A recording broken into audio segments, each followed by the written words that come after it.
नमस्कार, स्वागत है आप सभी का आपके अपने चैनल एस्ट्रोलॉजी लर्नर में। आओ ज्योतिष सीखे की श्रृंखला में आज हम आपके लिए लेकर उपस्थित हैं जन्म कुंडली विश्लेषण संख्या 5। प्रश्न है विवाह कब होगा। एक जातिका हैं जिनकी जन्म पत्रिका है और इनके विवाह के योग के संबंध में इनका ये प्रश्न है। तो चलिए इनका विश्लेषण कर लेते हैं।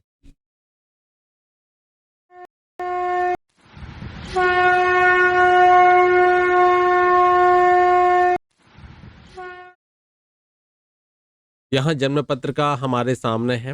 अब इसकी थोड़ी सी डिटेल हम समझ लेते हैं इस जन्म पत्रिका से संबंधित। सबसे पहले हम जो डिटेल्स हैं उनको देख लेते हैं। यहाँ पर कुंडली संख्या इनका नाम हमने दिया नहीं है।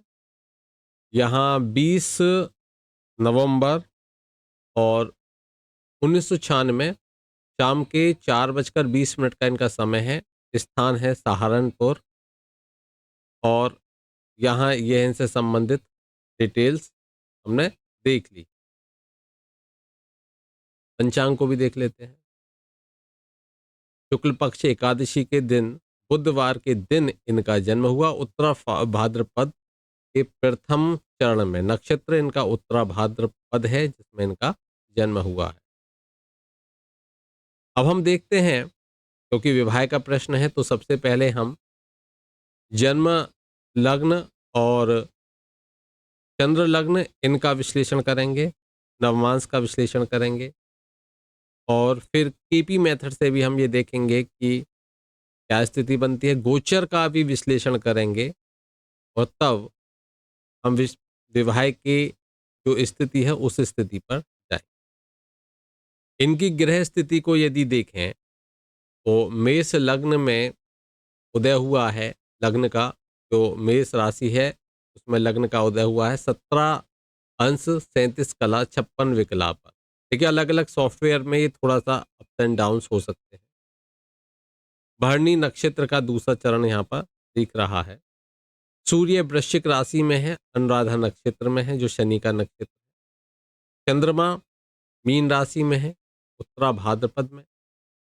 यहाँ पर यह है आप देखिए बुध अस्त अवस्था में है, शनि वक्री अवस्था में है। और हमें वक्री ग्रह देख लिया, अस्त ग्रह को देख लिया। बाकी की जो डिटेल्स हैं अब हम चलते हैं चलित को देख लेते हैं। तो चलित कुंडली की स्थिति आप ये देख पा रहे हो, ये चलित की स्थिति है। ठीक है, अब यहाँ पर हम देखेंगे कि चंद्र कुंडली, ये चंद्र कुंडली है। चंद्रमा के साथ में केतु भी बैठे हुए हैं, शनि भी बैठे हुए हैं। तो ये विष दोष और ग्रहण दोष दोनों यहाँ पर हमें दिख रहे हैं। चंद्रमा पीड़ित दिख रहे हैं जो कि मीन राशि के यहाँ पर चंद्रमा बनते हैं। लग्न चार्ट की तरफ हम बढ़ते हैं तो लग्न कुंडली को देख लेते हैं। देखिए लग्न में हम यहाँ पर मेष लग्न की यह जन्म पत्रिका है और मेष लग्न में अगर हम ध्यान से देखें तो राहु यहाँ पर पंचम भाव में और सूर्य बुध यहाँ पर अष्टम भाव में बैठे हैं और शुक्र यहाँ सप्तम भाव में बैठे हैं जो कि स्वयं सप्तमेश हो जाते हैं। बेशक ये वर्गोत्तम शुक्र हैं, अपने भाव में बैठे हुए हैं, पॉजिटिव शुक्र हैं, लेकिन यह पीड़ित हो चुके हैं। अब पीड़ित कैसे हो चुके हैं? भाव पीड़ित हो चुका है। लग्न कुंडली के आधार पर यह भाव पीड़ित हो चुका है और यहाँ पर यह अगर हम ध्यान से देखें तो ये पाप कर्तरी दोष में आ चुका है ये भाव भी और इस भाव के स्वामी भी। क्योंकि स्त्री की जन्म पत्रिका है तो गुरु बृहस्पति जो कारक होते हैं उनकी स्थिति को भी देखना आवश्यक है। यदि गुरु बृहस्पति की हम स्थिति को देखें तो गुरु बृहस्पति नवम भाव में जो इनका स्वयं का भाव है उस भाव में ये गुरु बृहस्पति बैठे हुए हैं। तो ऐसा जातक धार्मिक प्रवृत्ति का होता है, धर्म के लिए ईश्वर के प्रति वह समर्पित होता देखा जाता है, ईश्वर की आराधना करना उसे प्रिय होता है। क्योंकि गुरु बृहस्पति कहाँ पर है? अब जरा देखिए ध्यान से, 1 2 3 4 5 गुरु की दृष्टि लग्न के ऊपर यहाँ पर स्पष्ट रूप से आती है। 1 2 3 4 5 6 7 तीसरे भाव को गुरु देखते हैं 8, 9, और यहाँ पर पंचम भाव को भी गुरु बृहस्पति देखते हैं। पंचम भाव में मंगल विराजित है। पंचम भाव को हम देखेंगे प्रेम का भाव। प्रेम के भाव में मंगल विराजित। मंगल क्रूर ग्रह हैं जो पंचम में विराजित हैं। ये संतान का भी भाव होता है। संतान के भाव में क्रूर ग्रह मंगल हैं, तो यह स्थिति यहाँ पर हमें दिख रही है। यहाँ पर मंगल किस भाव के अधिपति हैं? क्योंकि मंगल लग्नेश है, तो लग्नेश के बारे में एक बात कहा जाता है, जिस भाव में बैठे उस भाव का विस्तार करता है। तो पंचम इनको क्या देता है? इनको प्रेम देता है। प्रेम भी कैसा? प्रेम इनको अग्रेसिव, यानी कि आप समझे उत्तेजक प्रेम इनको यहाँ पर देने का कार्य मंगल करते हैं। लेकिन वहीं क्रूर ग्रह हैं तो इनको इनके ब्रेकअप और इस तरह की समस्याएं भी इनको देखने को मिलती हैं। ऐसी समस्याएं इनके आती हैं। यहाँ देखें तो यहाँ चंद्र केतु और शनि से पीड़ित हैं, तो यहाँ मानसिक रूप से ऐसा जातक परेशान रहता है, एकांत उसको प्रिय हो जाता है, क्योंकि चंद्रमा यहाँ उसका मन शनि से पीड़ित है, दूषित यहाँ हम इसको कहेंगे कि यहाँ पर यह विष दोष बनता है। मैं कहना नहीं चाहूँगा, लेकिन विष दोष स्त्री की जन्म पत्रिका में अच्छा नहीं होता। यहाँ पर ये वैधव्य देने की स्थिति बनती है। ये स्त्री जातिका को वैधव्य देने का कार्य करता है, क्योंकि यह जो दोष है ये 12th हाउस में है, जो कि सैया सुख का भाव है। तो यहाँ पर यह स्थिति अच्छी नहीं बनती। इसके लिए हमको क्या उपाय करना चाहिए? केतु और शनि को यहाँ पर शांत कराना चाहिए, जिससे कि यहाँ पर ये विष दोष का प्रभाव समाप्त हो सके। भगवान गरुण का ध्यान करना चाहिए ऐसे जातकों को। उनकी तस्वीर अपने जो रूम है जहाँ रहते हैं वहाँ पर रखनी चाहिए, जिससे कि ये विष दोष का प्रभाव कम हो सके। दूसरा, यहाँ हम विश्लेषण इसका कर रहे हैं। अब देखिए विवाह का प्रश्न है, तो सबसे पहले हमने देख लिया सप्तम भाव। सप्तम भाव का जो स्वामी है वह पीड़ित है, तो इनको सप्तम भाव के स्वामी को तो बलवान करना चाहिए। और वहाँ चर्चा करें अगर हम इनकी, तो ये जो आप कर्तरी दे रहे हैं, इन ग्रहों को ही शांत करना आवश्यक है। इन ग्रहों में हम सूर्य को देखें, और क्योंकि सूर्य ने बुध को अस्त कर दिया है। बुध किस भाव के अधिपति यहाँ पर होते हैं? तो पराक्रम भाव के अधिपति बुध को अस्त यहाँ पर सूर्य ने कर दिया है, और साथ ही साथ ये छठे भाव के अधिपति में। छठे भाव के आधार पर यह जो रोग भाव के अधिपति एक दूसरे भाव में चले गए, तो यहाँ पर हम यहाँ पर ये देखें तो यह एक राजयोग बन जाता है, क्योंकि लेकिन ये बुध यहाँ पर अस्त। ये राजयोग कौन सा बन जाता है? जब छठे का त्रिक भाव का स्वामी त्रिक भाव में ही चला जाता है, तो यहाँ पर ये विपरीत राजयोग की स्थिति यहाँ पर बन जाती है। ठीक है। अब देखिए यहाँ एक स्थिति और आप देख लीजिए। यहाँ पर अगर हम शनि की चर्चा करें, तो शनि एकादश भाव के ही अधिपति हैं। शनि कौन से भाव के अधिपति हैं? यहाँ पर द्वादश भाव के अधिपति, यहाँ एकादश भाव के अधिपति हैं। और यह जो है ये इनकी नौकरी के भाव के अधिपति भी, या हम ये कहें कि यहाँ पर ये व्यवसाय देखा जाता है, सेवा भाव से संबंधित देखी जाती है। छठे भाव से हम देखते हैं किसको? जॉब को देखते हैं, जॉब के लिए। तो छठा भाव के स्वामी क्या है? बुध है, वह अस्त अवस्था में आ चुके हैं। तो छठे भाव से हम क्या देखते हैं? कंपटीशन देखते हैं, जॉब देखते हैं, और उसका स्वामी क्या हो चुका है? अस्त हो चुका है। साथ ही साथ छठे भाव पर जो अ, एक यहाँ पर दृष्टि किसकी है? यहाँ पर शनि की दृष्टि है। राहु यहाँ पर विराजित है, तो यह छठे भाव को भी पीड़ित, यहाँ छठा भाव भी इनका पीड़ित हो रहा है, जो कि नौकरी का प्रतिनिधित्व करता है। इस वजह से इनकी जॉब में भी देरी देखने को मिल रही है। तो यहाँ पर हम गुरु की स्थिति हम देखें, तो गुरु के ऊपर 1, 2, 3, 4, 5, तो गुरु के ऊपर कोई दृष्टि नहीं है। लेकिन यहाँ राहु की जो दृष्टि है, राहु एक विच्छेदक ग्रह है। राहु की दृष्टि इनके करियर भाव पर भी जाकर पड़ती है, इनके कर्म क्षेत्र पर भी पड़ती है। तो राहु कर्म भाव को भी प्रभावित करते हैं, उसको भी पीड़ित करते हैं। तो यहाँ राहु के उपाय इनके लिए बहुत आवश्यक है। इन्हें राहु के उपाय करने चाहिए। तो राहु से संबंधित इनको उपाय करने चाहिए। राहु से संबंधित उपाय में ये कर सकते हैं कि जल में जो कोयला है, कोयले प्रवाहित कर सकते हैं। इस तरीके से गरीबों को कंबल दे सकते हैं, काले रंग का कंबल दान कर सकते हैं। यह उपाय ये कर सकते हैं।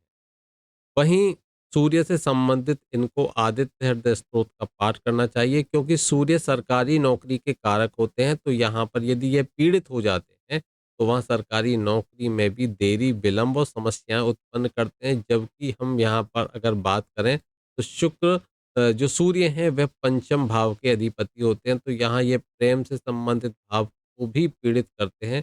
ये भाव यहाँ पर ये पीड़ित होता हमें दिख रहा है, जो पंचम भाव है। लेकिन इसके यहाँ पर कारक हमें स्पष्ट है, अंश योग बनाते दिख रहे हैं, जो कि अच्छी स्थिति यहाँ पर बनती है। विवाह में विलंब है, निश्चित रूप से विवाह में विलंब है, समस्याएं दिख रही हैं। तो ऐसे जातक, क्योंकि ये जातिका हैं, तो 30 प्लस विवाह होने की ऐसे जातक अथवा जातिकाओं की संभावना रहती है। यानी कि कम से कम 28 साल से अधिक आयु में इनके विवाह के योग बनते हैं। अगर ये 28 साल से अधिक हैं, तो इनके विवाह के योग बनने शुरू हो जाएँगे, विवाह होने की स्थितियाँ बनेंगी। लेकिन यहाँ पर इनके विवाह में प्रेम की कमी देखने को यहाँ पर मिल सकती है। चलिए अब हम बात कर लेते हैं कि जॉब का भाव भी इनका पीड़ित हमने देख लिया और इनका विवाह का भाव भी पीड़ित देख लिया। तो वर्तमान में अब हम चंद्र कुंडली की तरफ बढ़ते हैं। लग्न कुंडली ने हमें इतना कुछ बता दिया। चंद्र कुंडली में देखेंगे तो हमें देखिए चंद्र कुंडली में यहाँ पर चंद्रमा ग्रहण दोष और विष दोष थे और इन दोनों की युति सप्तम भाव पर पड़ती है। तो निश्चित रूप से यहाँ पर यह समस्याएं उत्पन्न हो रही हैं। और वहीं जो शुक्र हैं वह यहाँ पर क्या हो जाते हैं, अष्ट भाव में चले जाते हैं और मंगल यहाँ पर छठे भाव में आकर बैठ जाते हैं। तो यह स्थिति यहाँ पर जो दिख रही है वह है, क्योंकि मंगल भाग्य भाव के अधिपति हैं। भाग्य भाव के अधिपति कहाँ पर चले जाते हैं, भाग्य भाव और कुटुंब भाव के अधिपति त्रिक भाव में चले जाते हैं। तो विवाह के लिए भी यह स्थिति कहीं न कहीं सोचनीय है, चिंताजनक है। यह हमें यहाँ पर दिख रही है। तो राहु हैं, ये विच्छेदक ग्रह हैं। तो ऐसे स्थिति में अधिकतर जो डाइवोर्स आदि है, ऐसी समस्याएँ, अलगाव की समस्याएँ यहाँ पर बनती दिखती हैं और विवाह में देरी, विवाह में समस्याएँ, विवाह में अ, ऐसी स्थिति बनती है जो वाद-विवाद से संबंधित भी हो सकती है। ऐसी स्थिति यहाँ पर देखने को मिल सकती है। चलिए, क्योंकि यहाँ पर आप देख पा रहे हो, यहाँ पर जो चंद्र कुंडली का हमने विश्लेषण करा, 2 कुंडलियों के आधार पर हमें यहाँ पर समस्याएँ दिखी। अब नवमांश को भी हम देखेंगे, तो नवमांश में मंगल जो और शनि, ये दोनों लग्न में बैठे हुए हैं। बुध लग्नेश हो जाते हैं नवमांश के और यहाँ पर बुध तीसरे भाव में, अपने भाव से तीसरे भाव में मंगल के घर में बैठे हुए हैं और ये एक-दूसरे से राशि परिवर्तन कर रहे हैं। सूर्य चंद्रमा अमावस योग बना रहे हैं यहाँ पर। तो सूर्य यहाँ पर अपने ही भाव में बैठे हुए हैं, पंचम भाव के अधिपति यहाँ पर शनि हो जाते हैं और राहु यहाँ पर अष्टम भाव में बैठे हुए हैं। तो यहाँ पर इतनी खराब स्थिति नहीं दिख रही, हाँ, लेकिन सप्तम यहाँ पर पीड़ित दिख रहा है।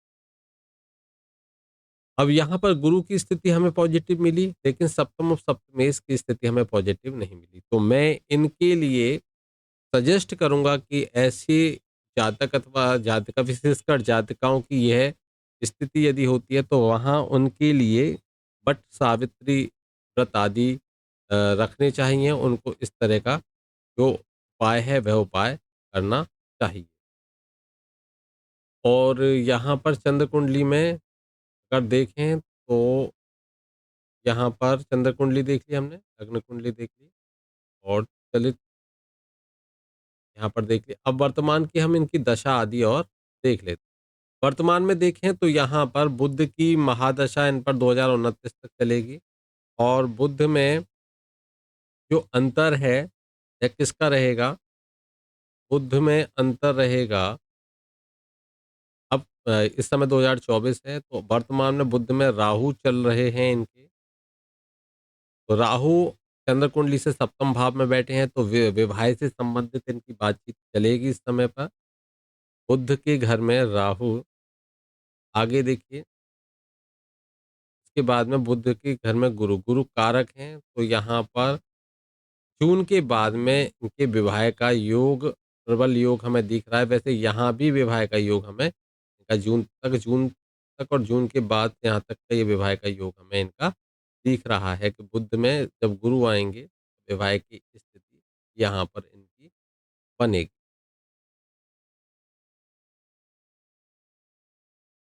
चलिए अब यहाँ पर देख लेते हैं कि यहाँ पर गोचर की स्थिति भी हम इनकी जन्म पत्रिका के आधार पर देख लेते हैं। गोचर की क्या स्थिति है?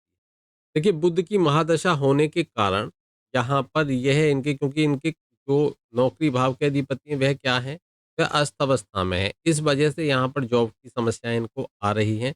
बुध की महादशा 2029 तक है, तो यह बुध की जो महादशा है यह इनको पीड़ित करती है, इनको समस्याएं देती है, क्योंकि यहाँ पर यह स्थिति बनती है। लेकिन बुध वर्गोत्तम हो चुके हैं और छठे भाव के स्वामी हैं, छठे भाव में हैं, तो संघर्ष तो इनके जीवन में यहाँ पर यह दे रहे हैं, लेकिन संघर्ष के बाद में ये इनको सफलता भी देने की स्थिति में रहेंगे। लेकिन अष्टम भाव में है, तो यहाँ पर यह इनको जो गाय है, गाय को चारा खिलाना चाहिए, उसकी सेवा इनको करनी चाहिए बुध के लिए। अब गुरु का यहाँ पर अंतर है, तो 1, 2, 2 और 12 भाव का इनका जो देखें तो पड़ता है यहाँ पर। अब गुरु की जो अ, अंतर्दशा है, तो गुरु की अंतर्दशा को अगर हम यहाँ पर देखें ध्यान से, तो गुरु इनके क्या हैं? इसमें कारक हैं, कारक की विवाह के कारक की अंतर्दशा। और राहु का भी हमने देखा, राहु में गुरु थे, राहु को देखें तो राहु इनके यहाँ पर देखें तो चंद्र कुंडली से देखें तो राहु इनके सप्तम भाव में आते हैं और बुध यहाँ पर चंद्र कुंडली से सप्तमेश बनते हैं। तो बुध की महादशा, राहु की अंतर्दशा और गुरु का प्रत्यंतर यदि है या फिर चंद्रमा का प्रत्यंतर है तब भी, अ, शनि का प्रत्यंतर है तब भी और केतु का है तब भी यहाँ पर विवाह के योग बनेंगे। और यहाँ अगर हम देखें तो यदि शुक्र है, शुक्र का है, तब भी विवाह के योग इनके बनते हैं। यहाँ पर शुक्र का है, तो शुक्र की स्थिति में भी विवाह के योग इनके बनेंगे। चलिए यहाँ पर भी वर्तमान में बुध में कौन चल रहे हैं? राहु। बुध में राहु चल रहे हैं और राहु में कौन थे? गुरु। ये अभी हमने देखा। देखिए यहाँ पर देखिए बुध 2029 तक और बुध में हम देख रहे हैं 2024 में बुध में देखिए ये राहु जून तक राहु चल रहे हैं, तो राहु सप्तम में बैठे हुए हैं, तो ये यहाँ विवाह की बातचीत चल रही है। लेकिन मानसिक अशांति है, क्योंकि यह लग्न कुंडली में छठे भाव में भी बैठे हुए हैं। साथ ही साथ बुध भी अष्टम भाव में बैठे हुए हैं और मानसिक अशांति विष दोष के कारण भी इनको रहती है। वहीं अगर हम चर्चा करें यहाँ पर, तो बुध में राहु और राहु में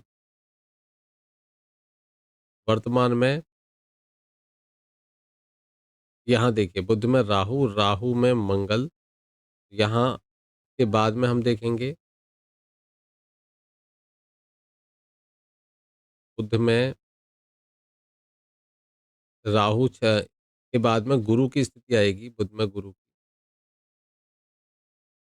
तो यहाँ पर यह जो स्थिति है बुध में गुरु और गुरु में केतु आ जाए या फिर चंद्र आ जाए, यह स्थिति तो हमें नज़दीक में क्या मिलेगा? गुरु में बुध में गुरु, गुरु में शनि, शनि भी आ जाएँगे तब भी, शुक्र आ जाते हैं तब भी, लेकिन मुख्य रूप से बुध में गुरु की स्थिति, गुरु कारक हैं, बुध चंद्र कुंडली के आधार पर सप्तमेश। अब हम देखेंगे कि गोचर की स्थिति, यहाँ हमें ये मिल चुकी है, 2025 तक का समय मिल चुका है, यहाँ पर अक्टूबर तक का समय 2024 का हमें मिल चुका है। इसके बाद में अब हम आते हैं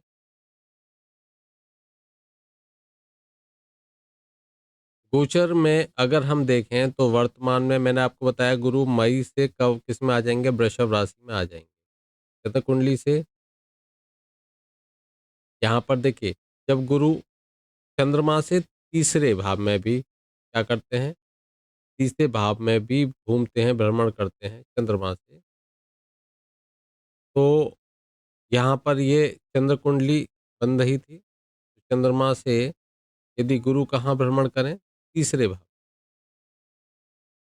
दूसरे भाव में तब भी वैवाहिक के योग वर्तमान में भी चल रहे हैं और ये है आगे भी चलेंगे।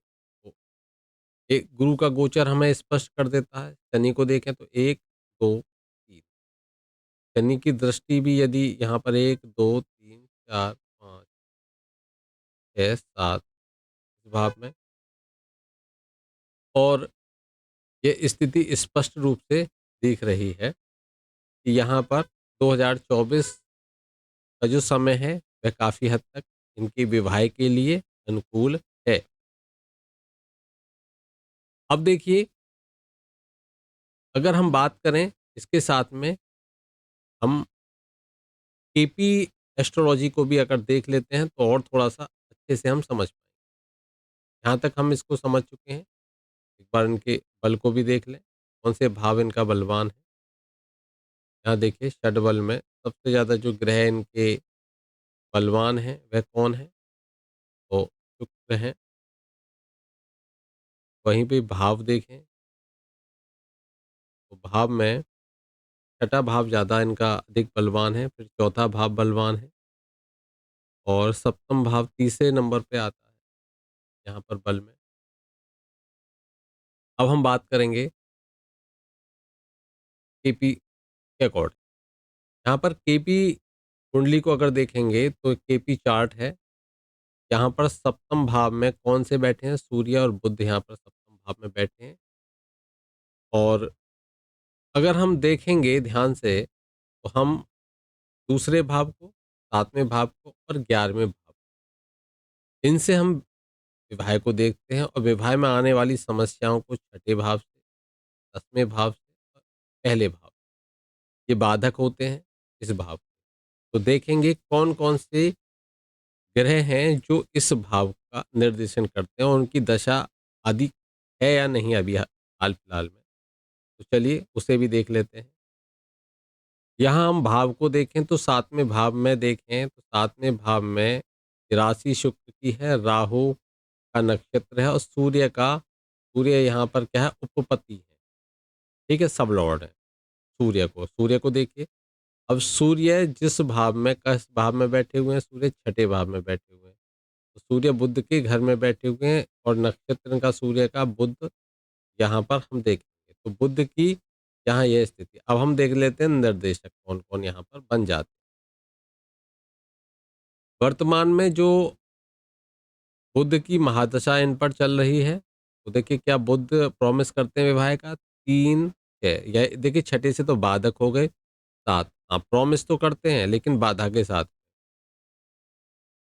10, 11, 11 तो शुभ हो गया लेकिन 10वां बाधक हो गया। तो यहाँ पर हमें बुध दोनों कंडीशन देते हैं, समस्याएँ भी देते हैं और उसका समाधान भी देते हैं। तो ये विवाह कराते हैं ऐसी स्थिति में और विवाह के बाद भी संबंधों में समस्याएँ उत्पन्न करते हैं या विवाह होने में समस्याएँ उत्पन्न करते हैं। बुध, अब हम देखें कि बुध में किसका, राहु को देख लेते हैं। तो राहु, हाँ, 11, लेकिन बाधा भी देते हैं राहु और यहाँ पर ये सहायक भी है, दोनों कंडीशन है। फिर किसको देखें? फिर देखते हैं हम, बुध को देख लिया हमने। इसके बाद में देखिए यहाँ पर देखिए मंगल 2, 7 हमें देते हैं लेकिन यहाँ पर ये 6 भी हमें देते हैं और 1 भी देते हैं। तो समस्याएँ भी ये भी दे रहे हैं। बात करें कि अगर हम देखें गुरु आएँगे तो गुरु की देखें तो गुरु 2 बिल्कुल सही है, 7 बाधा ये भी दे रहे हैं, यहाँ देखिए 7 और यहाँ पर 12, 11 ये यहाँ पर नहीं देते। लेकिन ये तीनों मिलकर अगर हम देखें तो ये यहाँ पर क्या देते हैं? ये यहाँ पर हमें देते हैं जो उस भाव से संबंधित वह परमिशन देते हैं। अब देखिए यहाँ पर देखिए सप्तम में सूर्य, मंगल, बुध, गुरु। तो बुध और गुरु ये आ गए सप्तम से। दूसरे भाव से देखिए मंगल, गुरु, शुक्र। तो गुरु की अंतर्दशा इन इसके लिए अच्छी रहने की पूरी संभावना हमें दिख रही है। यहाँ पर देखिए, यहाँ पर हमें कौन मिल जाते हैं? क्योंकि बुध हैं तो बुध भी यहाँ पर तीनों कंडीशन में, यहाँ पर तीनों में आप दोनों में यहाँ पर बुध है और शुक्र। तो तीनों मिलकर ये है विवाह की स्थिति को बनाएँगे। एक प्रश्न और देख लेते हैं सरकारी नौकरी। तो हम छठे भाव से नौकरी को देखेंगे, तो छठे भाव के अगर हम देखें तो छठे भाव के भा भाव संधि में छठे भाव के उपपति को देखते हैं। तो यहाँ पर देखिए बुध राशिपति सूर्य, बुध यहाँ पर उपपति होते हैं, ये छठे भाव के उपपति होते हैं। यदि छठे भाव के उपपति का जो संबंध है वह 2 10, 11 भाव से बनता है। और अगर देखें तो दूसरे भाव की, छठे भाव के, 10वें और 11वें भाव की दशा अगर चलती है, तो समय नौकरी के योग बनते हैं, नौकरी मिलती है। अब नौकरी में हमने वहाँ देखा थोड़ी सी समस्याएं हमें नौकरी में दिखी, सूर्य अष्टम में दिखे, लेकिन यहाँ देखेंगे कि अगर योग बनने की स्थितियां बनेंगी तो कब बनेंगी। तो यहाँ पर हमें कौन मिला? बुध मिला।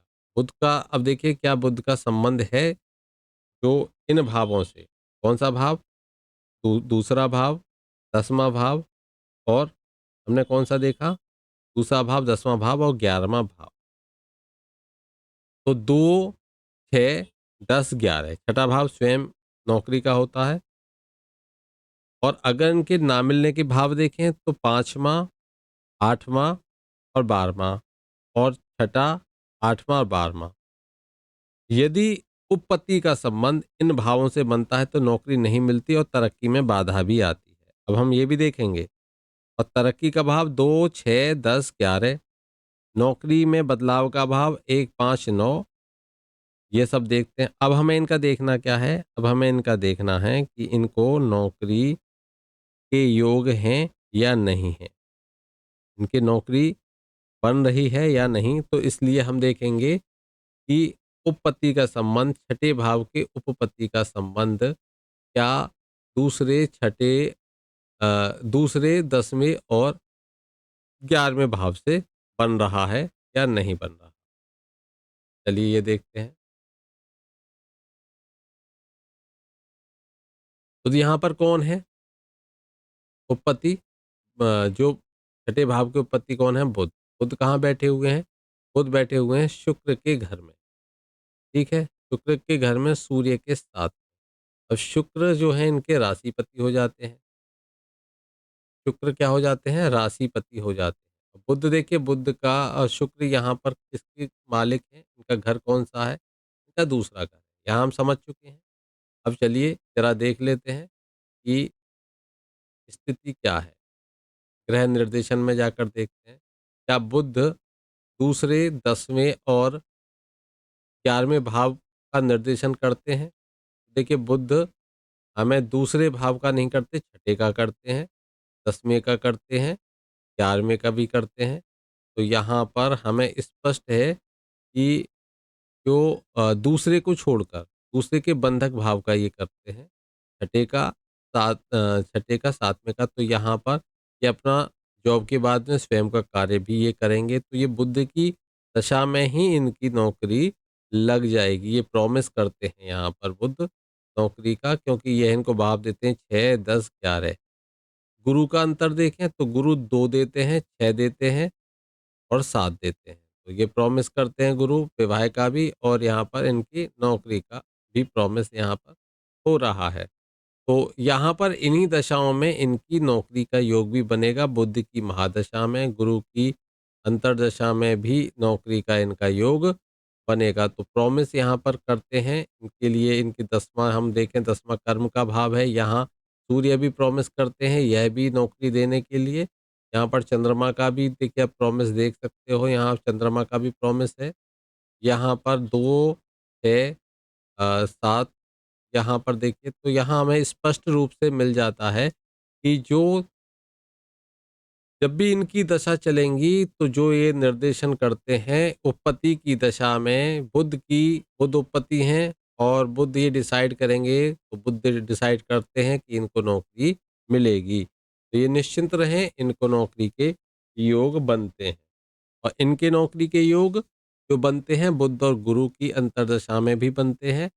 और जो योग बनते हैं वह इनके अ, हमने देख लिया शुक्र में भी बनते हैं, यहाँ पर 2 है। और यहाँ पर देखिए शनि के में 10, 11, लेकिन यहाँ पर 12, यहाँ पर देखिए, ये देखिए यहाँ पर भाव निर्देशन देखें हम भाव को, तो गुरु करते हैं, दूसरे भाव को निर्देशित करते हैं। अब देखिए दूसरा हम छठे को देखें तो छठे को भी गुरु निर्देशित करते हैं, और शुक्र भी दूसरे को निर्देशित करते हैं, शुक्र यहाँ भी करते हैं। फिर देखें, फिर हमको देखना था 10वां भाव, तो यहाँ पर बुध 10वें भाव को निर्देशित करते हैं।